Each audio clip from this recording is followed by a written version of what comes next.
तो इसमें मेरा जो इमोशन है और मेरा जो किरदार है वो इसकी एक गाय है लक्ष्मीनिया।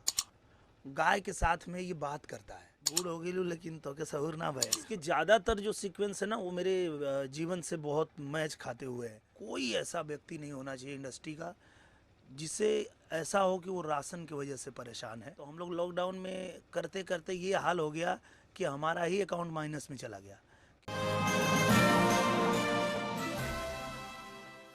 नमस्कार, आप सबका स्वागत है यूएनएन मीडिया पे और मैं हूं आपके साथ खुशबू सिंह। और मैं इस वक्त हूं प्रतापगढ़ में और वहां चल रही एक बेहतरीन फिल्म की शूटिंग। और इस वक्त हमारे साथ हैं उस फिल्म के एक्टर। अब वो एक्टर कौन है मैं खुद ही दिखा देती हूँ आपको।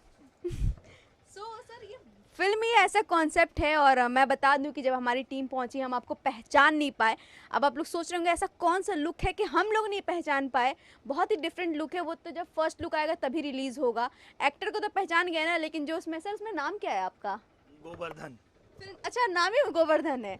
ये एक्सक्लूसिव है कि हम लोग गोवर्धन को पहचान ही नहीं पाए। तो सर इस फिल्म की क्या कहानी है, क्योंकि पूरा शूट जो हो रहा है लोकेशन बहुत ही अलग है। बहुत ही अलग है। और कहने को तो हम लोग हर फिल्म में ये बात कहते रहते हैं, हर कोई कहता रहता है कि हम ये बहुत अलग फिल्म बना रहे हैं। पर अभी आप लोगों के आने के जस्ट पहले ही मैं डिस्कस कर रहा था मंजुल सर से कि भाई बोलते तो सब लोग हैं पर सच में आप ये अलग फिल्म बना रहे हैं।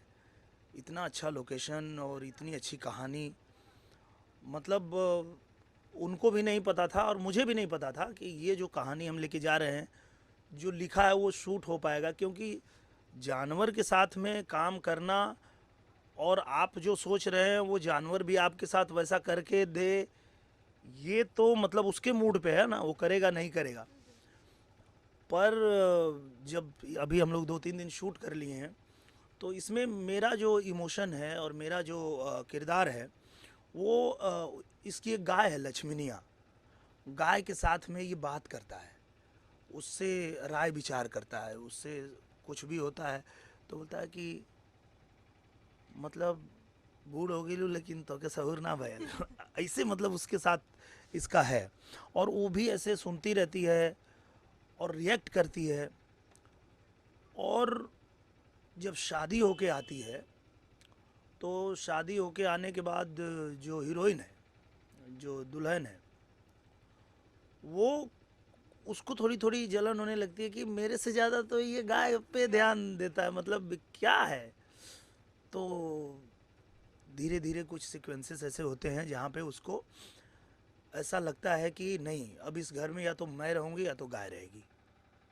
क्या बात है सर, मतलब एक अलग ही। अभी तक हम लोगों ने हाथी के साथ दोस्ती देखी है, कुत्तों के साथ देखी है, बहुत से ऐसी फिल्में बनी है। ये गाय वाला कुछ नया है। और मैं बता दूं कि प्रतापगढ़ में हर तरफ शोर है कि भाई दिनेश लाल यादव हमारे एरिया में फिल्म की शूटिंग कर रहे हैं। और वो भी ये नया ट्विस्ट है गोवर्धन। तो निरहुआ जो जब एक टाइम पे थे, जब वो सुपरस्टार नहीं थे, तो आपके जीवन की बहुत सी कहानियां हैं गाय चराते हुए। तो उस निरहुआ से और इस गोवर्धन में कितना डिफरेंस है या बहुत सिमिलर है? या नहीं, ये फिल्म बहुत ज़्यादा रियलिस्टिक इसलिए भी बन पा रही है और हो पा रही है कि इसके ज़्यादातर जो सीक्वेंस है ना वो मेरे जीवन से बहुत मैच खाते हुए हैं। मतलब मेरे साथ भी ऐसा ही होता था कि मेरे बचपन में मैं जब सोया रहता था तो नींद से ही जगा के माँ मुझे गाय चराने के लिए भेजती थी।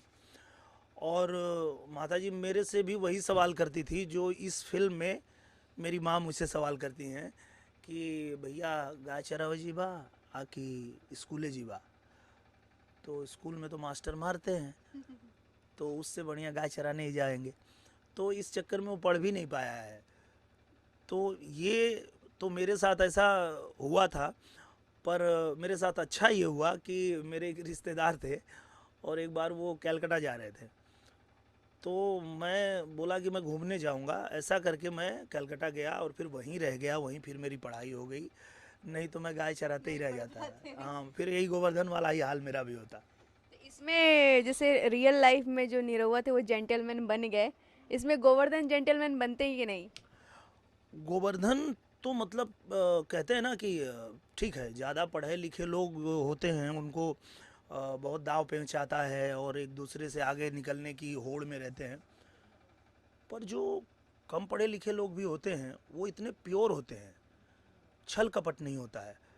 तो वो इतना प्योर है गोवर्धन कि वो अपने प्योरिटी की वजह से, अपने निश्चल स्वभाव की वजह से कुछ ऐसा कर जाता है कि मतलब खुद प्रधानमंत्री जी भी उसकी तारीफ करते हैं।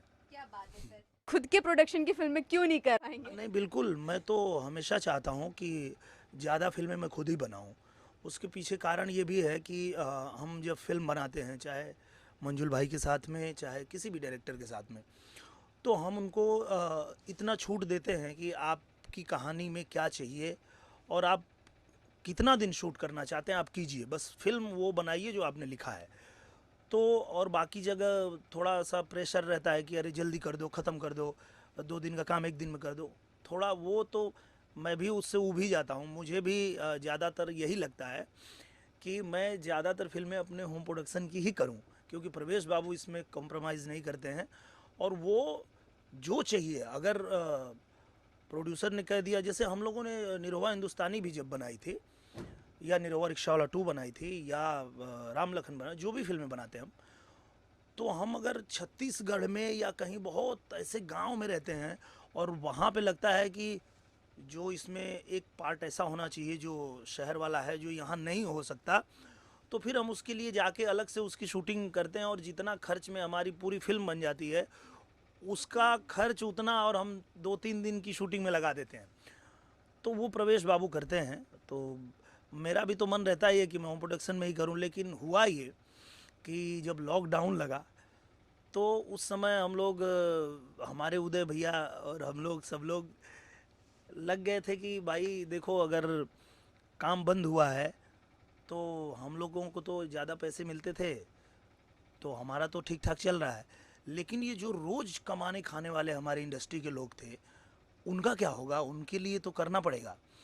तो हमने उदय जी को लगा दिया था, अपने यूनियन मीडिया के जो हमारे हेड हैं, कि भैया कोई ऐसा व्यक्ति नहीं होना चाहिए इंडस्ट्री का जिसे ऐसा हो कि वो राशन की वजह से परेशान है, तो आप लिस्ट जो भी आए वो करते रहिएगा।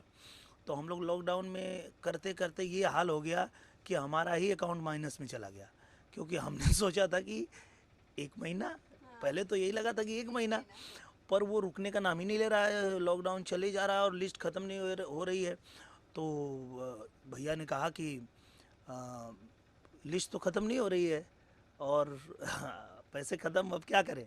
तो बोले रुकिए कुछ उपाय लगाते हैं। तो फिर हमने अपने मैनेजर को लगाया कि भाई अभी जो फिल्म मिलती है सब साइन कर लो, और पैसे चाहिए अभी, कि हमें भी ज़रूरत है, हमारा भी घर चलाना है, और जो हमारे टेक्नीशियन हैं जिनको मदद की ज़रूरत है उनके लिए भी करना है हमको। तो आप जो फिल्म मिले साइन करो, मत देखो कौन है क्या है। तो इस चक्कर में उन्होंने कम से कम 15-20 फिल्में साइन कर ली। तो अब जब जिनका पैसा लिया, पहले तो उनका काम करना पड़ेगा, उसके बाद ही फिर हम अपने होम प्रोडक्शन में काम कर पाएंगे। उसकी भरपाई कर रहे हैं अब ये आप। हो रही है और अभी आगे कम से कम 4-5 और है करने के लिए। क्या बात है, मतलब सच में सल्यूट है आपको कि उस टाइम लोगों की मदद के लिए जो कर्ज लिए तो उसकी भरपाई अब तक आप फिल्म कर करके नॉन ब्रेक कर रहे हैं। तो भाई थोड़ा सा इंतज़ार तो करना पड़ेगा। वैसे एक और चीज़ आपने की हुई है, वैसे तो योगी सरकार है और काफ़ी बातें हो रही है फिल्म सिटी को लेकर, शुरुआत भी हो गई है, लेकिन आपने अपने गांव को ही फिल्म सिटी बना दिया है। वहाँ के लोगों के लिए इतना रोज़गार, कितना आसान रहा या कितना टफ रहा पूरा यूनिट को वहाँ ठहराना या फिर इकट्ठा करना, क्योंकि जो भी टेक्नीशियन है ज़्यादातर नेपाल से या फिर हैदराबाद साइड से आते हैं, तो यहाँ यूपी में उतना है नहीं टेक्नीशियन का। कलाकार तो मिल जाते हैं लेकिन टेक्नीशियन जो मेन इंपॉर्टेंट है होता है ना, पूरा फिल्म उनके कंधों पे है। तो कैसे पूरा मैनेज करके प्रॉपर आप लोगों ने शुरू किया है? इसका पूरा क्रेडिट मैं प्रवेश लाल को देना चाहूँगा, क्योंकि उसमें मेरा कोई हाथ नहीं है। मैं तो मुंबई में था, और प्रवेश बाबू जो है वो गांव आए, और गांव आकर के उन्होंने पूरा जैसे लॉकडाउन खुला उन्होंने पूरा सेटअप डाल दिया, कैमरे से लेके हर चीज़ उन्होंने रख दिया वहाँ पे, और बोले कि अब हम यहीं शूट करेंगे। तो हमने बोला करिए, कोई दिक्कत नहीं, यहीं करते हैं। और लॉकडाउन के दौरान ही 4-5 स्क्रिप्ट उन्होंने बना भी लिया था, इज़्ज़त घर, साजन, और निरहुआ हिंदुस्तानी 4, निरहुआ रिक्शावाला 3, ये सारी स्क्रिप्ट रेडी है, बस खाली अब शूट करना है। तो शूटिंग उन्होंने शुरू किया गांव में। तो अब टेक्नीशियन कहाँ से आए, तो कुछ तो बच्चे जो हैं मेरे घर के परिवार के जो ऑलरेडी हैं कैमरा डिपार्टमेंट में, सेटिंग में, इसमें उसमें बहुत सारे बच्चे हैं घर के 4-5, और उसके अलावा और जो गांव के बच्चे थे वो भी इंटरेस्ट दिखा रहे थे, तो सबको उसमें लगा दिए वो। और वो लोग धीरे धीरे मतलब जिसको हमारे जो कैमरामैन थे वो सबको ट्रेंड भी करने लगे, तो सब सीख गए। और ज़्यादा जो कहूँगा सहयोग वो कलाकारों का, कि जो बड़े बड़े कलाकार थे और जिनको हम लोगों ने बुलाया गांव में शूटिंग के लिए, तो नॉर्मली लोग होटल खोजते हैं कि हमको होटल में रहना है, पर वो हमारे घर पे ही आसानी से रह के और अपना घर समझ के शूटिंग कर रहे हैं। तो लगातार फिर वहाँ पे होने लगी, और फिर अब तो सच में अब गांव के भी जो लोग हैं उनके जो घर हैं वो लोग भी अब आदत हो गई, वो लोग भी एक्टिंग भी कर रहे हैं और उनके घर पे भी शूटिंग हो रही है। तो धीरे धीरे वो एक मिनी फिल्म सिटी बना ही दिया प्रवेश ने।